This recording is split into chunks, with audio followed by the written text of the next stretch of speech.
Yo, we just had 2 of these characters, right? These Prescript characters from the Index. We're fighting the Index guy now. Level 60. We're good. I knew it. You were a traitor. Well, the elevator's just around that corner. Right. I can feel the Golden Bow's presence getting closer. You're gonna love this fight. Ad break. Ad break. Unlike before, however, the energy from the Golden Bow wasn't coming through clearly, as though layers of thin walls were blocking it. There was a dead guy over there. You. But she put in a nice little canister for us. Oh, thank you. Oh, thank you. The Pinky Nurse Father stood in front of the elevator, holding the container full of the Golden Bows.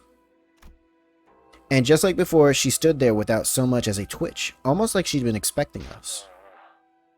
Can you hear me? I would rather this not serve as my 11th monologue broadcast. I've even activated the signal amplifier for this. Yeah, we read you. Wait, who was it? Oh, the radio. I saw Gregor on screen. I thought Gregor was on talking. Good! Power will be fully restored on our side. The Golden Bows. Have you found them? Nah, just the one. Yeah, they're right in front of us. Problem is, they're not in our hands. We just found the woman who swiped the container waiting in front of the elevator. I see. Well, then kill her. Can you keep her from taking the elevator? Once the power's back on, she might escape to another floor. Honheim's voice sounded off, trembling just a bit, like he was holding something back. Honheim, your voice, are you alright? I doubt things are more pleasant on your side than they are here. Sure, but still, how's the situation there? Best focus on your own situation than mine. Right. At least it's just a single enemy here. We'll manage. Don't drop your guard. She's a nurse, father. Which means she's on a whole different level from her lackey. Given our current numbers, even the sort of enemy we could normally beat would push us to our limits. If only I had all 12 sinners here with... No, that game would only let us use like 6. We might have a better chance. But that doesn't mean we're just going to be twiddling our thumbs while the enemy gets away with the Golden Bows right in front of our eyes. Be ready to die more than a few times. This doesn't look good. Are you fighting for her? Fighting for her? You're going to fight her. Yeah. It seems unavoidable. I could have assisted you had I been supplied with a suitable ego gear. But it doesn't look like there's anything I can do here. I'm sorry. Right. Smart call. Go away. Sora, you have that shackle-shaped ego. You'll be helping them, I assume. Huh? I thought we were all going to take the elevator and escape together. Well, as you can see, one of the assailants got the Golden Bows. But she's got to be really, really strong. All my colleagues together couldn't stand a chance against her. She'd snuff us out like candles in the wind. Alright, you go hide in the back. How do you know that? We get it. You and Ravi just stay as far back as you can. You'll want to stay behind cover unless you want to get caught up in the middle of it. No, I'll probably get scolded if I did that. I don't want that. I've been doing a good job so far. I just want to be told I did okay. Sora. I told you she was a traitor. I told you. It was the first thing I said. I'm so sorry, Mr. Rhines. Mr. Reen said if I ever met the family, I should help them.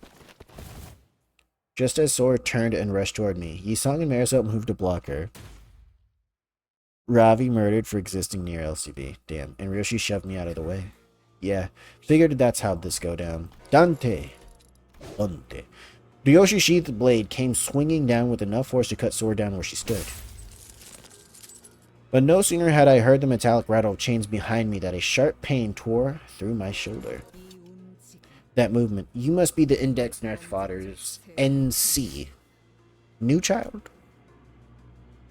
Losing my balance, I crumpled to the floor. When I looked up, Sora was already braced for combat, slipping into a battle stance.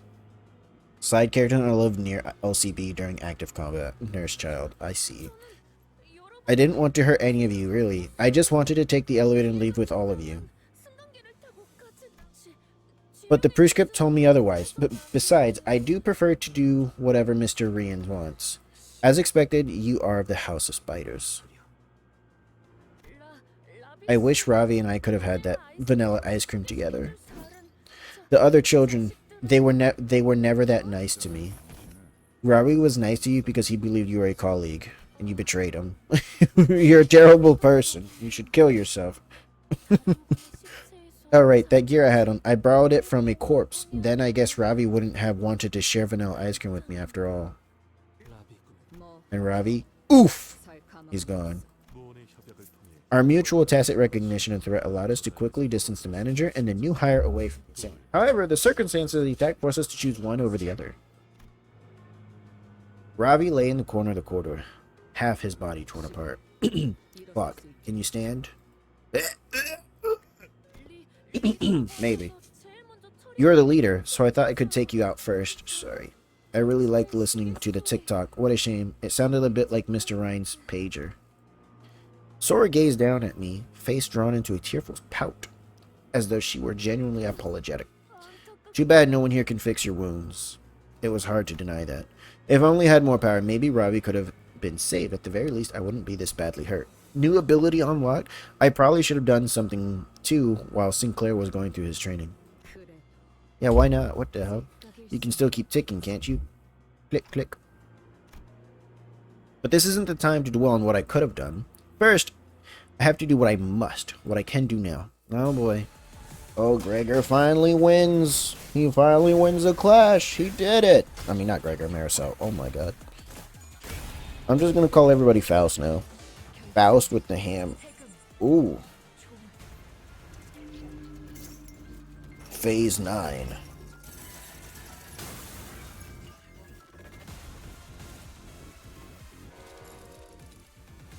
That's ego! Are you certain? Yeah, I can feel it. She has efflorescent an ego of her own before our paths crossed. Mr. Rain said manifesting ego isn't something just anyone can do. Oh wait, this is the Don Quixote one. I'm just looking at it. He said he's jealous of me. Having such an unshakable conviction about what's good and evil is nothing short of amazing, he said. Hearing that, I couldn't help thinking. Even if the day the whole family's been waiting for comes, even when my big sis Iyashide finally comes home, maybe, just maybe, they'll make an exception and let me stay. So put in a good word for me with Mr. Ryan, please. Tell him that I've always done my best. Oh god. Phase 2.5. She did it! She did it! She jumped into the air! Okay. Hope to offer you a more proper greeting, should we ever meet. Who this? Is this the real boss? First impressions matter a great deal, after all. Who the hell are you? Oh, is that Ravi? Just dude that looks like him. Yeah. Yeah. Okay, we're gonna fight both of them. You don't know him since I don't read. Oh no, this is way taller dude.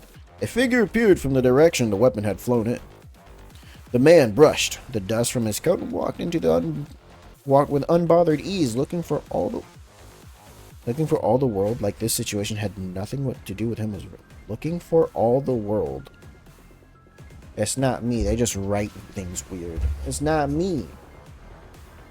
Yet his harpoon had already blasted Sora a good distance out of my sight, even before the explosive sound could reach me. The situation, however, doesn't seem inclined to give me any room for proper courtesy. Allow me to keep this brief. Vespa. Cobra. LCD. From Distortion Detective. Ah, this is the guy Ezra mentioned. Hearing my ticking, Vespa briefly furrowed his brow in puzzlement before checking the watch he pulled from his pocket. I was originally headed for the team leader's location, but things look bad enough here that I judged it best to provide a little backup. The comms are down. The LCD probably isn't in a good spot either. You sure you're fine staying here? The team leader always tells me it's high time I started thinking and deciding for myself. It'll be fine. She's not the sort to go down easily against someone of the level of an officer of the fingers. So this is the dude that they were saying was super strong, but he wasn't here right now. There are two of them. Which one should I take on? Go for Glasses. Her ego's a nuisance. Could you please call me by my name, not Glasses? Trash. Are most of the assailants at about their level? Yeah, that or stronger. In that case, I must regrettably go back on what I said earlier. I'm starting to suspect our team leader might not be able to last as long as I thought. No. He's a newly appointed color fixer. This is clearly an extraordinary circumstance, though this isn't anything new. I will wrap things up here ASAP and return to the LCD team. Ah, well, yo, we owe you big time if you can do that. Uh-oh. The pinky nurse rather remained perfectly still as she continued to fixate on us with her stare. She made no attempt to help Sora, nor did she look for another way out. She simply stood there, watching in silence, with the bundle of golden bows in her grasp. Ew. In the face. Headshot. Oh, thank God he showed up, because I was cooked. Thank the Lord he showed up. Vespa moved with absolute efficiency. One moment his harpoon would deflect his opponent's blow. The next, it was carving out an opening for the sinners to land their attack. After a brief but fierce joint battle, the Index apprentice fell to the ground, then could not bring herself back up. Darling. You just put them together like this. Boon! How many times are you going to use that lame smile? Boon? Spork. Just like spork. Boon. Spoon. Correct. Spork. The word isn't just divided into forks and spoons. Spoon. Putting the two together can be an answer too. Oh god, he's doing that fake math. 2 plus 2 equals 22. Whether situation you're in, even two techniques that look like total opposites can coexist just fine. The quickest, deadliest form of attack may come in the form of a straight line. Fork. Boon? Fork. But it can be redirected by a curve. Boon? I know exactly how to bother people.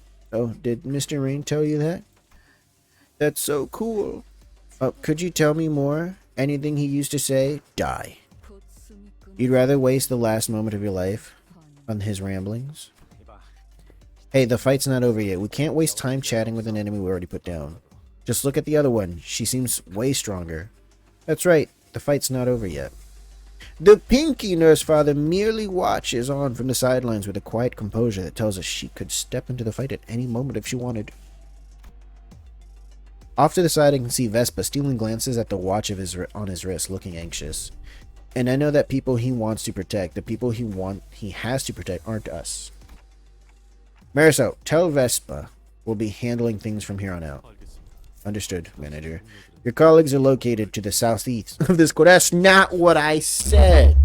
Same effect. Considering the time of their departure, they should be approximately 2 kilometers away. You. Have we met somewhere before? Oh, God, Marisol. We have. I see. Thank you for letting me know. I will take my leave. Vespa seem... Okay, so is Marisol ultra strong too? Gave a curt nod. I will meet again soon for proper introductions. The yellow flash disappeared. Oh, there he goes. Once Vespa left us, the Pinky Nurse Father's oppressive presence again seems to suffocate the air out of the hallway. It appeared for some reason that her purpose here wasn't to kill us by any means. I'd sent Vespa away for that precise reason. And by some fortune, I seem to have been correct in doing so, however. Marisol got nerfed to Sinclair level, so no.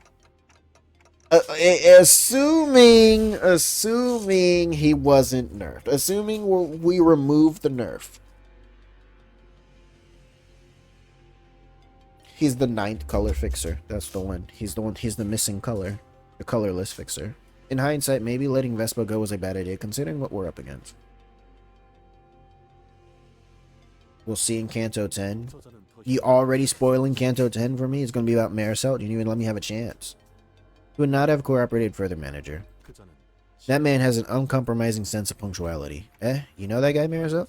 It is true that I am acquainted with him, but not in the scope of familiarity that society typically attributes to the word. Where'd you even meet someone that strong? Wait, weren't you enemies? You weren't enemies, were you? No, he used to be a taboo hunter at N-Corp. N-Corp, indeed. You once mentioned being an employee there. I did? So, were you a taboo hunter too? I was not. I had merely come upon an opportunity to examine his file, and frequented the places the examination suggested a high chance of encountering him until our paths crossed. So you ran into him on purpose. Why? There was no reason not to, manager. What does that even mean?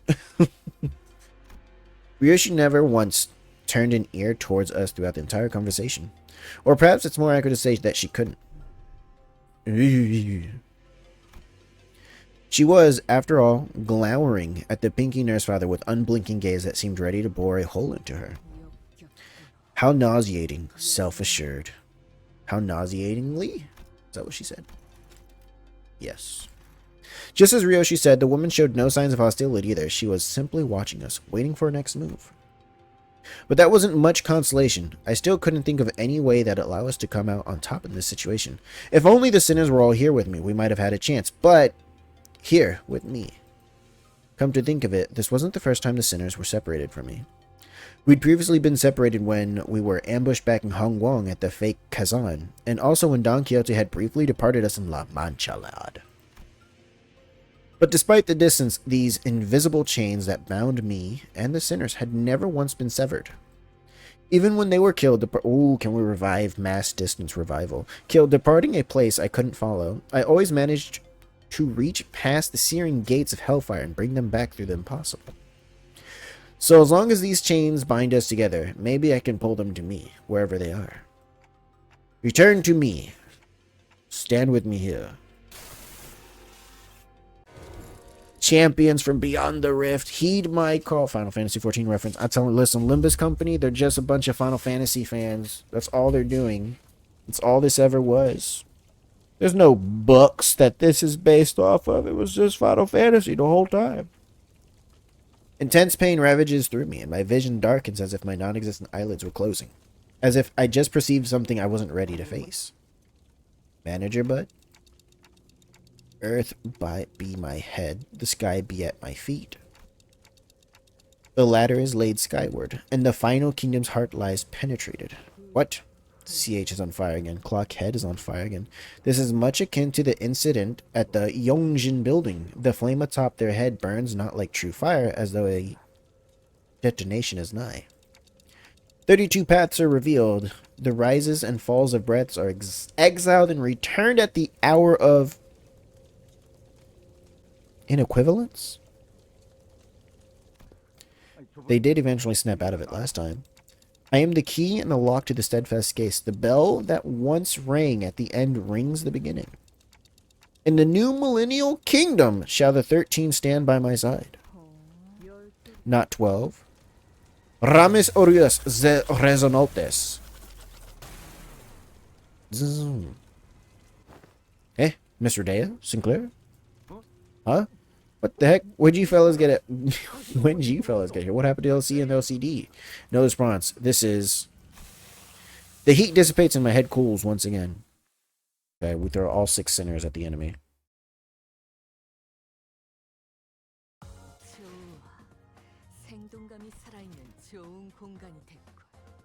Poor Marisol. Poor Marisol.